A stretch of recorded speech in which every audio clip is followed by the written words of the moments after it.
ये पंचभूत है ना। इससे आप कनेक्ट हो जाओ, ये पंचभूत आपको दे देगा। जतो जायते भूतानि ये न जीवंति सर्वदा नश्चिश्चम प्रयान्ति नमस्तस्मै परमात्मा ने। ये पंचभूत जिससे उत्पन्न होता है, जिससे विलीन होता है, वैसे परमात्मा को हम प्रणाम करते हैं। ठीक है ना। ये पंचभूत से ये शरीर भी पंचभूत है। इससे आप हर टाइम एडजस्टमेंट करो। एडजस्टमेंट जो दिन हो जाओगे ना, आपको ना ठंडी लगे, ना गर्मी लगे, ना सर्दी लगे, ना भूख लगे, ना प्यास लगे, क्योंकि उसके साथ बराबर हो गया। इससे बड़ा मेरे लिए और कोई जीवन की कोई चीज़ है ही नहीं। तो मैं इसको नहीं खोलता हूँ, मेरे पोटरी को नहीं खोलता हूँ मैंने। बाकी सब चीज़ आप ले सकते हो मेरे पास जो है, लेकिन वो चीज़ को मैं गुप्त रखता हूँ, जो कि अभी भी जीवित है। और मेरे सामने वो इस चीज़ को हमने रात 12 बजे मुझे योग्य समझे थे और इस चीज़ को खोले थे कि कैसे काया कल्प किया जाता है, काया पलट किया जाता है, काया को दूसरे काया में कैसे प्रवेश करते हैं। दुनिया सोचता है कि साधु बनना तो बड़ी आसान है। जिसको इसे लगता है मेरे साथ 24 घंटा लग ले तो मैं उसकी गुलाम बन जाऊंगा। सही बात है। प्रकृति जैसे चक्र है, इसको ये घूमता रहता है, सभी के ऐसे होता है। धीरे धीरे धीरे धीरे परिवर्तन करने के लिए ऊपर वाले बैठे हैं, भगवान बैठे हैं। ये दुनिया जो हल्ला मचाते हैं ना, हम कर देंगे, हम कर देंगे, हम कर देंगे, तुम कुछ नहीं कर सकते।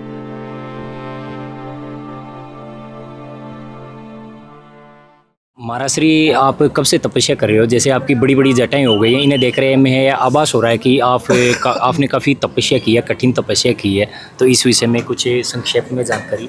इसके विषय में मैं किसी को नहीं बोलता हूँ, मैं किसी चीज़ नहीं बताता मैं क्या करता हूँ। जी महाराज। बात समझ में ना, मैं जो करता हूँ किसके लिए करता हूँ, क्यों करता हूँ और कितना करता हूँ, ये अपना सबसे बड़ा मूल्य है। इससे बड़ा मेरे लिए और कोई जीवन की कोई चीज़ है ही नहीं।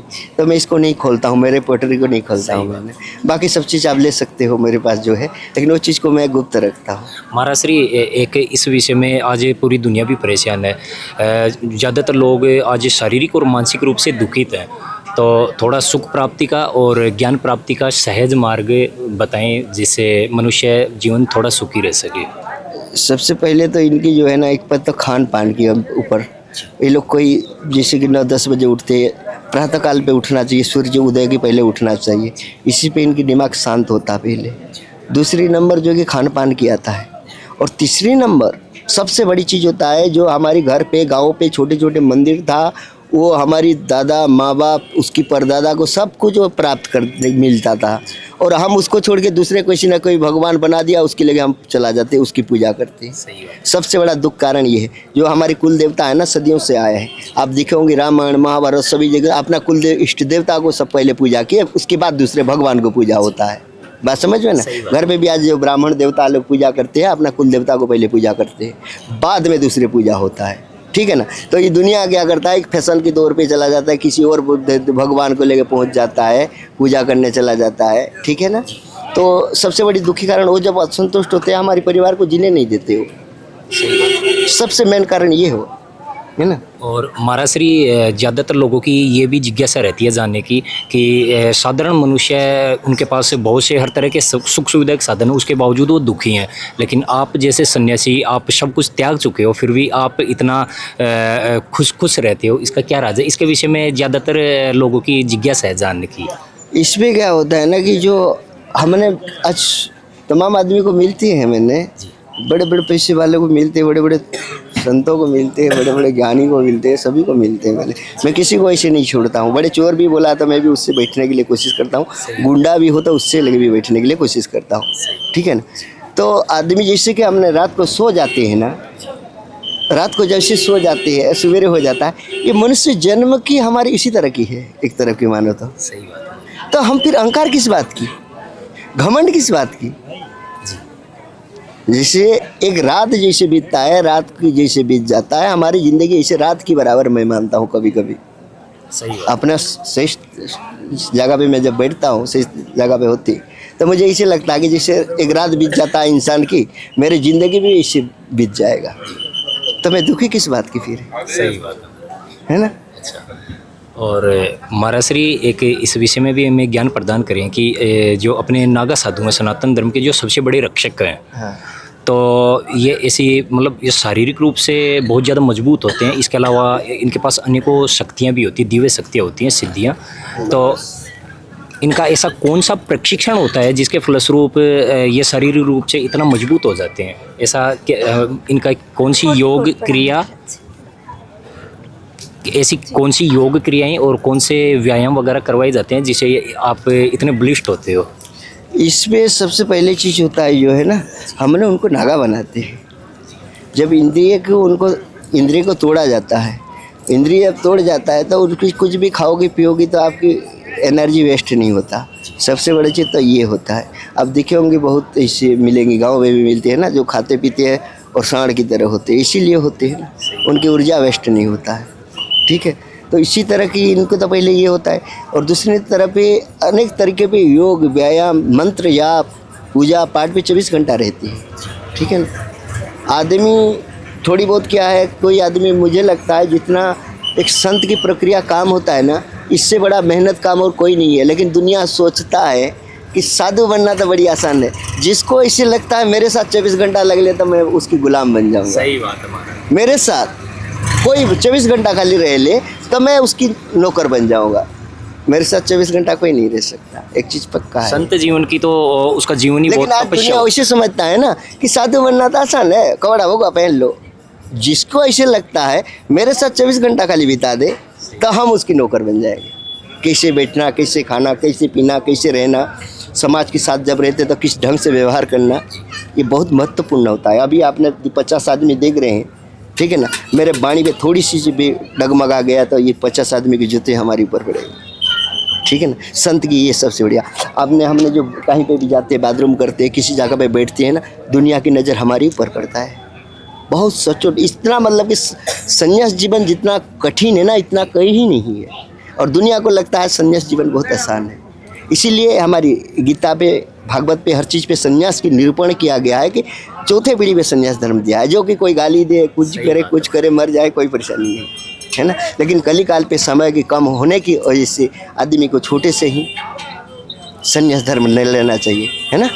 इसी तरह की। और महाराज श्री, एक मैं इस विषय में जानना चाहता हूँ कि आजकल लोग सतयु पार कोई जा भी नहीं पाता। बहुत कम लोग हैं जो सतयु पार कर पाते हैं। इससे पहले ही वो बहुत ज़्यादा वृद्धावस्था में आ जाते हैं और रोगग्रस्त भी हो जाते हैं।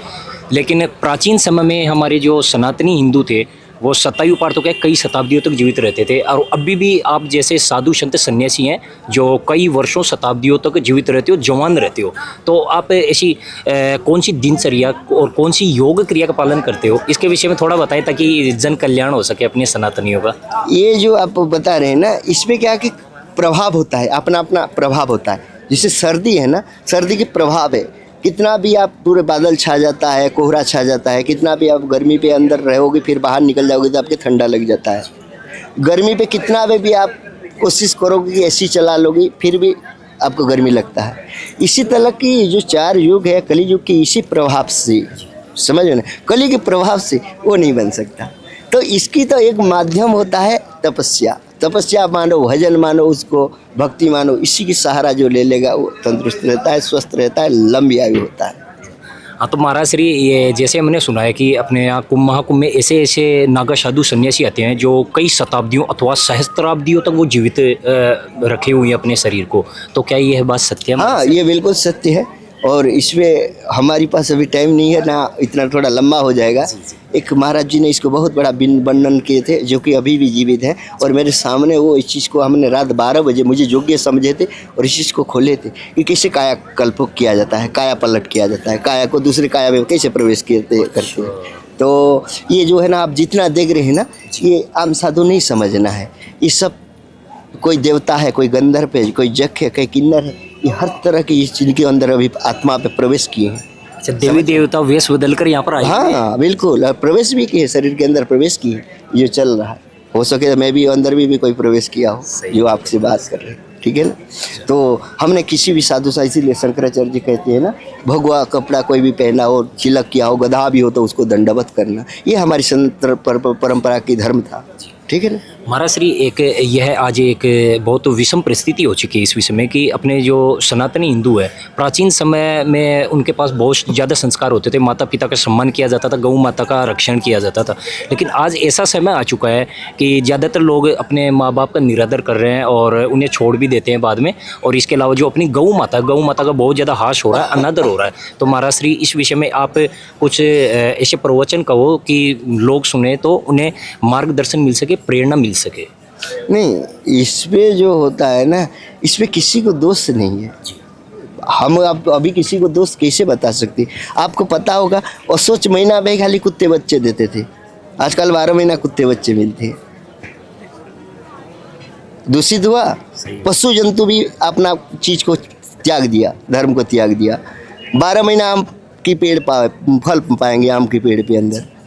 प्रकृति भी अपना जगह छोड़ दिया। मनुष्य तो मनुष्य है, बात समझ में ना। ये किसी की दोष नहीं है, ये प्रकृति जैसे चक्र है, इसको ये घूमता रहता है। सभी की ऐसी होता है, धीरे धीरे धीरे धीरे परिवर्तन करने के लिए ऊपर वाले बैठे हैं, भगवान बैठे हैं। ये दुनिया जो हल्ला मचाते हैं ना, हम कर देंगे हम कर देंगे हम कर देंगे, तुम कुछ नहीं कर सकते। इसका बोलने से नहीं होता, तुमने अपने आप को पहले सुधार लो, दुनिया सुधर जाएगा। तुम सुधरोगे नहीं और दुनिया के सुधारने के लिए लगे हो, ये सबसे बड़ी गलती ये है। हमने दूसरे के ऊपर ऐप दिखते हैं, अपना ऊपर ऐप नहीं दिखे कोई कभी।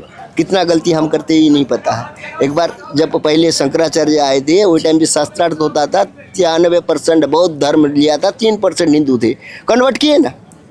अभी तो तुमने तो 90% हो, 10% और अन्य जाति मान लो। सही बात है महाराज। बात समझ में ना। तो हम कैसे कह सकते कि गलत हो रहा है?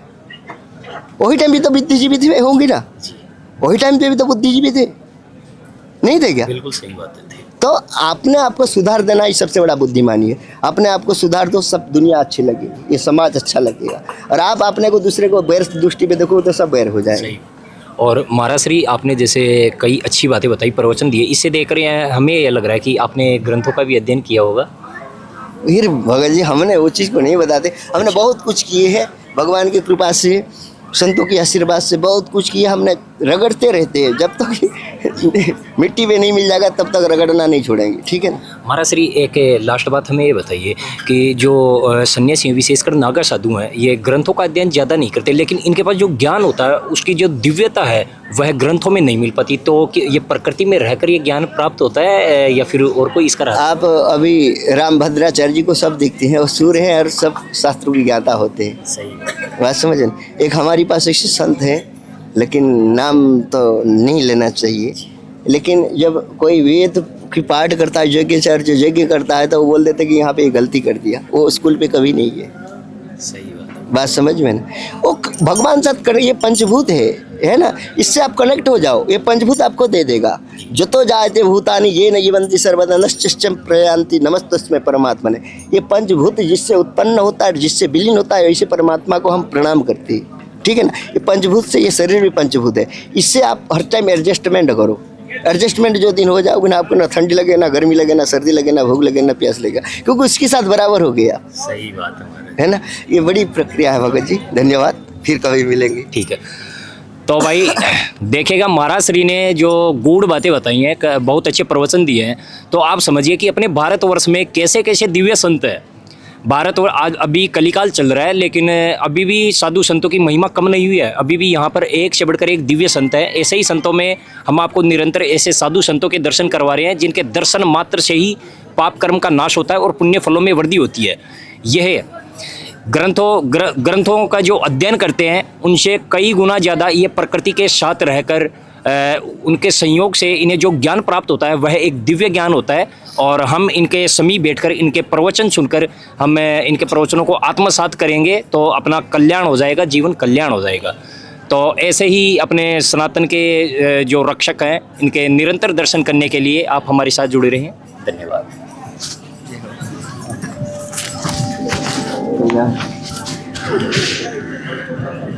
गोविंद जी भगवान, जय हो, जय हो महाराज।